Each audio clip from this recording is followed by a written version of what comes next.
Moving onward to our next session on Gen Z at Work, are organizations ready? I introduce our speaker, Ms. Alka Sharma, Director at OriginBluy. Ms. Sharma, a Fortune 100 executive coach, specializes in preparing organizations for Gen Z talent through culture interventions with executive leadership and managers. With leadership experience at WhatsApp, Yahoo, General Electric, HP, and Jio, she is an ICF certified coach and an IIM Bangalore alumnus. A huge round of applause for Ms. Alka Sharma. Hi, everyone. Good afternoon. So good to see all of you back in. I wasn't really expecting a turnout after lunch, because sometimes what happens is that after lunch, people dissipate and they go back to their respective workplaces. But it's really encouraging to see all of you here. So before I begin, I just wanted to take a moment to tell you who we are. We're OriginBluy. We're a people insights firm.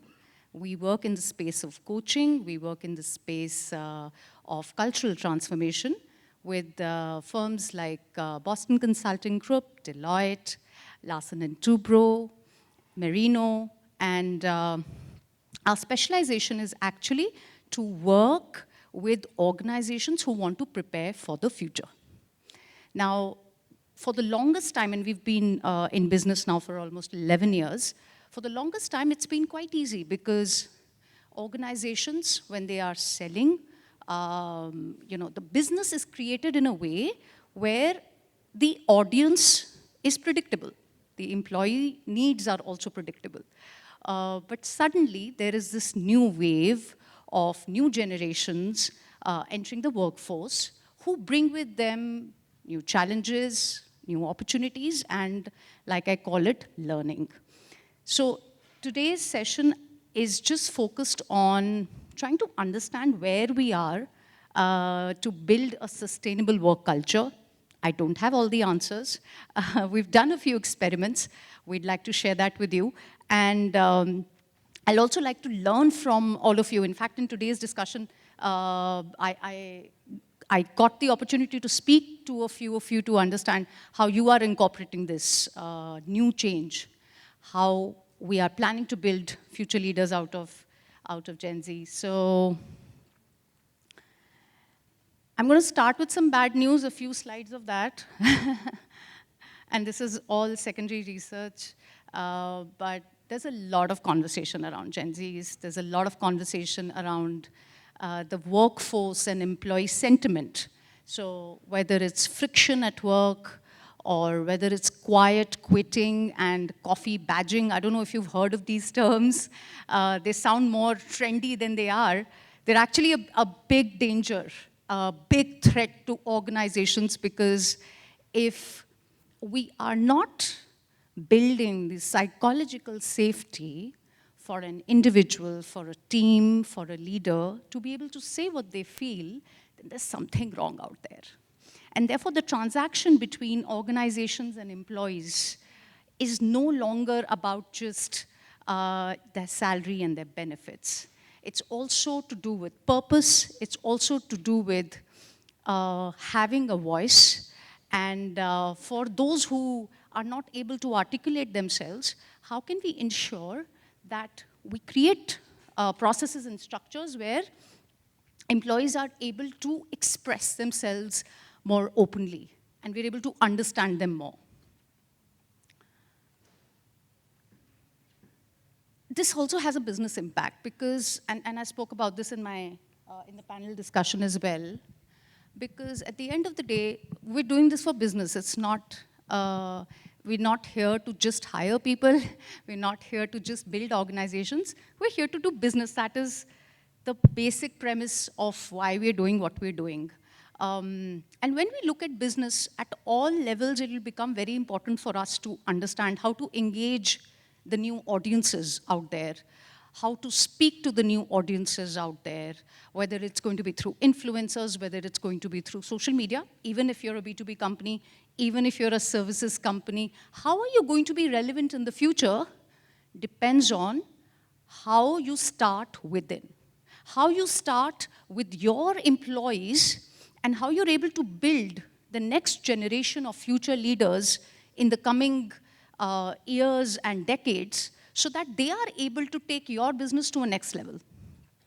That could mean a reset, that could mean reinvention, but is it worth it?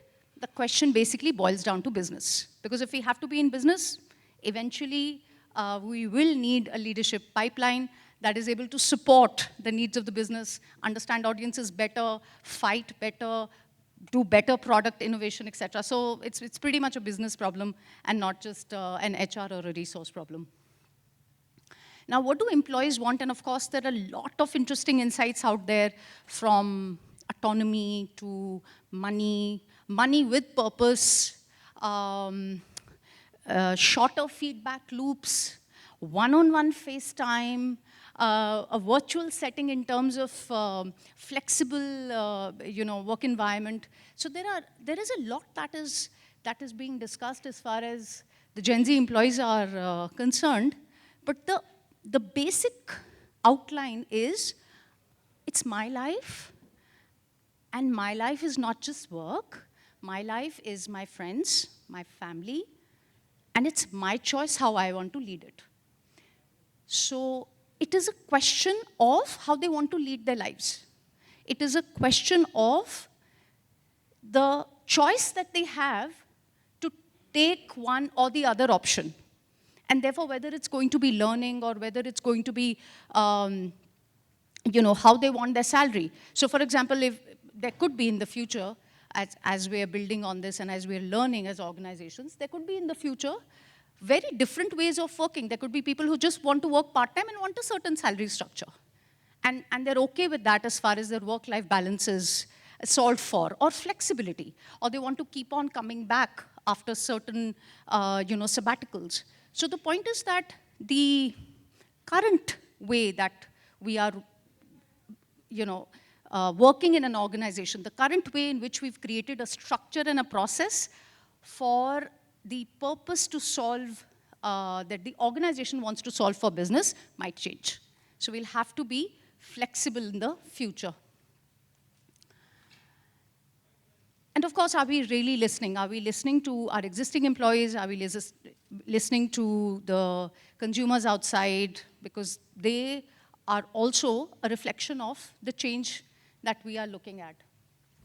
Now, this inflection point is so important because we could, and I hear different perspectives from people. There are some people, some organizations who say, it's the same thing. There was a lot of talk around millennials and, nothing really happened. So it just fizzled out. It doesn't really matter. People who have to do a job will do a job, right? So we can brush that away. But I don't think it's just about retention. I don't think it's just about an organization fulfilling the goals that they are fulfilling today. I think it's about tapping into the intellect. It's about creating a place where they can make their business dreams come to life. So, and of course, that would need a change. Nobody likes change. But that is pretty much where we are as far as the inflection point is concerned. Again, this is something from LinkedIn Learning, but if you notice, on the Gen Z side, it says they would like to learn if it gives them an increase in salary. They would spend more time learning if they get a promotion.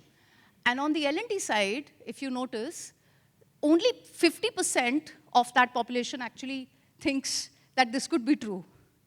Also, soft skills versus hard skills, another interesting insight I picked up was that Gen Z believes hard skills are important. I'm here to deliver this.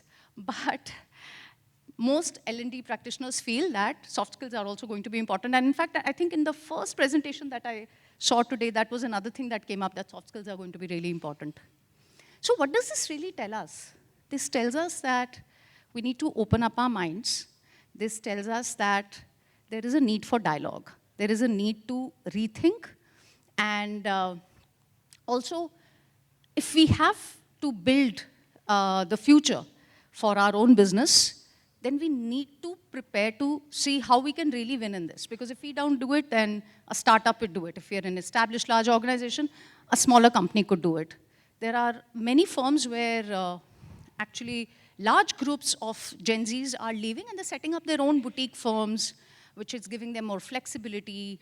So we should not be blind to the idea that they might have other options as well and that they will have to settle with what we have.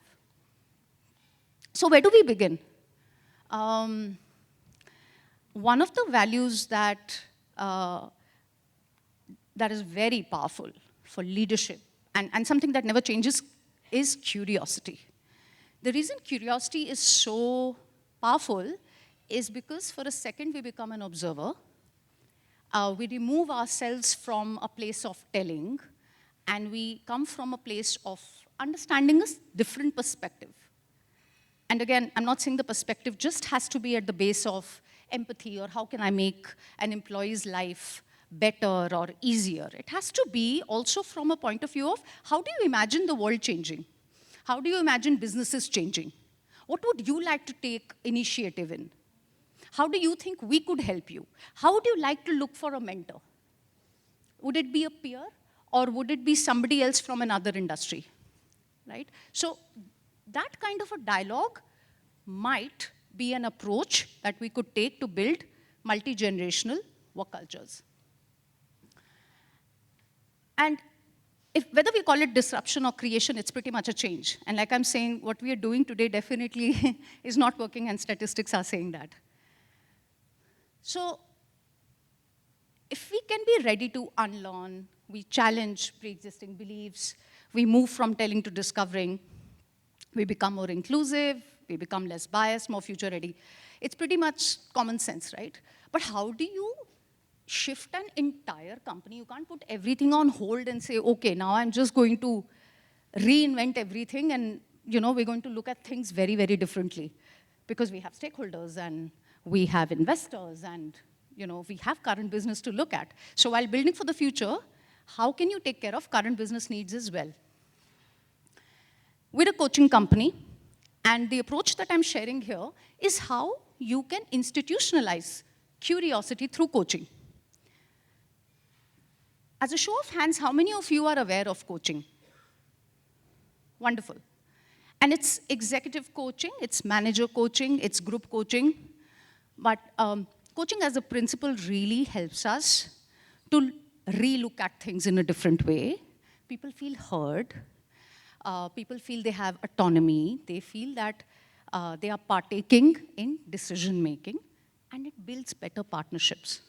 Perhaps in the future, we will start looking at our employees as our clients, as our customers, as our partners. Because we might have the best products today, we might have the best processes today, we might have the best assembly line today, but even if it's about choosing one car over another, if we don't really know how to engage with the newer audiences, we might just miss out on it. If we don't know how to engage and build equity through influencers, we might miss out on it. So it's not just a game of, my product is good, I'm out there, this is the pricing, and that's how I get through. I don't know how many of you have read about the preferences of the newer generations. A lot of them believe in sustainability. So if you see H&M has this beautiful thing about sustainable clothing. They're building for the future.